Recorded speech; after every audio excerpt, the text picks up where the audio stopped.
Hi, everyone. I'm Jessica, and my story is about how I got betrayed by my hero, my father. Do you have an idol that you've always looked up to? Well, mine used to be my dad. You know, he was my role model, and I never thought he'd let me down. Actually, the main thing I was crazy about as a child was my father's profession. He was a lawyer, and my dream was to become one too. He was also involved in charity work and was constantly speaking about it. Lots of people in our town knew that he helped our local nursing home. Do you see it now? My dad was like a Superman or Robin Hood. He represented justice and power. Can you imagine how proud I was when other children asked me about my father's job? Every time I asked my father why he liked his job, he said that making people happy gives meaning to his life. I was dying to see how his job was like. And after a lot of nagging, my dad agreed to take me to the nursing home he does charity in. I was amazed to see how much my father's help meant to those people who were alone in this big world. It seemed to me that everyone knew him personally. People welcomed him and even hugged him. All the grannies told me things like, "You're lucky to have such a dad." That day, I wanted to be like him more than anything. Due to my curiosity, I tried to study law on my own. I always looked through my father's books, hoping I'd learn something. But most of it was really complicated. Plus, my father got really mad when he saw me going through his stuff. But I couldn't help it.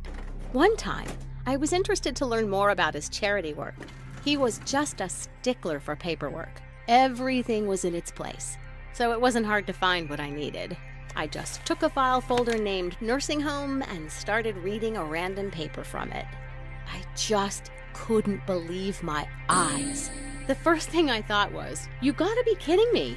Please, someone tell me what on earth is going on here." I checked other papers with trembling hands, hoping that was a mistake. Some misunderstanding.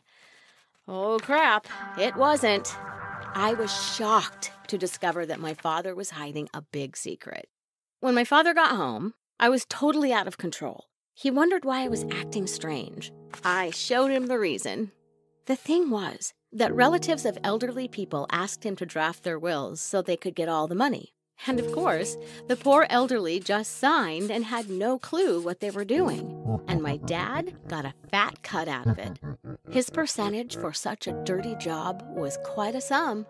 That was the moment when I expected my father to confess, repent, or I don't know, maybe burst into tears. I didn't think that day had more unpleasant surprises. But Dad started shouting at me. He said I didn't know what life really was, that I was naive and wore rose-colored glasses. "I just took what was mine, a tiny piece. Oh man, do you think I'm the only fraud in this town? Every judge, every lawyer, and prosecutor is just another fraud." Boom! At that very moment, my ideal image was destroyed. Can you just imagine how terrible I felt? Everything I built my dreams on was a lie. I wanted to shout, break everything I saw around me. I was lost. I felt betrayed. I came up to my mother and I told her everything. I was so upset that I wanted to report my own dad. That was my last hope. And I thought she would figure out a way to help me. But her words just killed me. I was aware. Wait, what? Another betrayal? I was just shocked and couldn't get my breath back. I asked her if they were kind of accomplices and how long that had been going on. She just got down on her knees and begged me not to call the police. "Jessica, you must understand that your dad did it to earn for the family. Worse things happen, believe me. He didn't kill anyone. It's only money, you know." I couldn't listen to it anymore. My family was a bunch of liars, and I needed to let off steam, so I locked myself in my room. 2 weeks passed. I still felt terrible.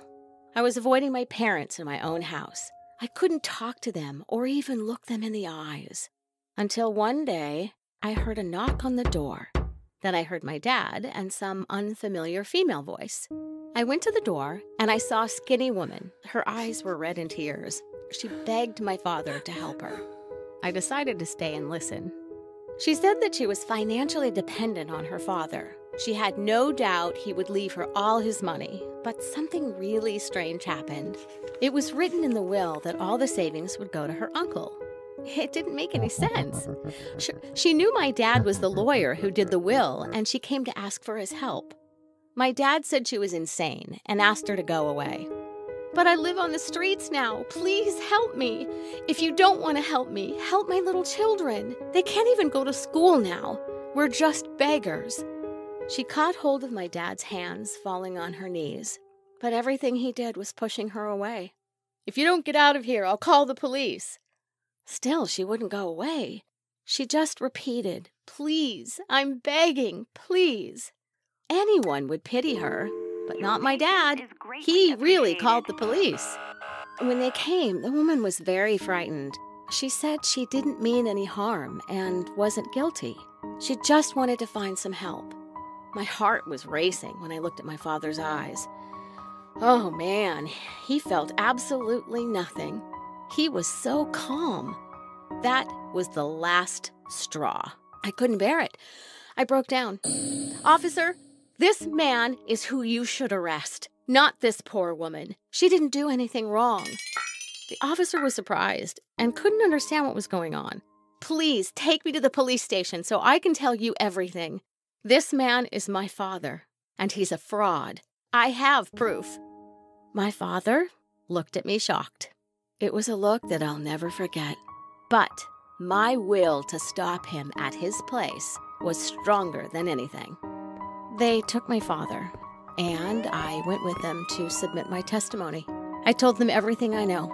It was one of the most challenging moments of my life. It took me time to comprehend that I was putting my own father in prison. After long hours at the police station, the officers told me I can go home. They opened an investigation, and my father was held there. When I went back home, my mother was sobbing. She was very upset with me. She claimed that I betrayed our family, and she didn't want to talk to me. She called me very hurtful words like ungrateful child and selfish teenager. She even called me stupid. I can't deny that her words hurt my feelings, but I was convinced that I made the right decision. I couldn't accept the person my dad is. I can't be a witness of injustice and remain silent. Ironically, this is what he taught me as a child. Everything was my father's fault, and he had to pay for it. My father was sentenced for 7 years in jail. It is a very difficult phase for my family. People in my town are talking badly about my dad and how he deceived all of them. I don't blame them. I wanted to visit him but was scared. A week ago, just 2 months after he's been imprisoned, I gathered my courage and visited him. Seeing him that way broke my heart. I had tears in my eyes the whole time I sat there looking at him. What shocked me the most was my dad's words. At first, he apologized, which caused me to believe that he regretted his actions. But as he kept talking, everything he said revolved around disappointing us and how he failed as a husband and a father. He said that he never cared about anything but us. But I was confused. What about the other families? I asked. The people you deceived have families they love, Dad. He said nothing.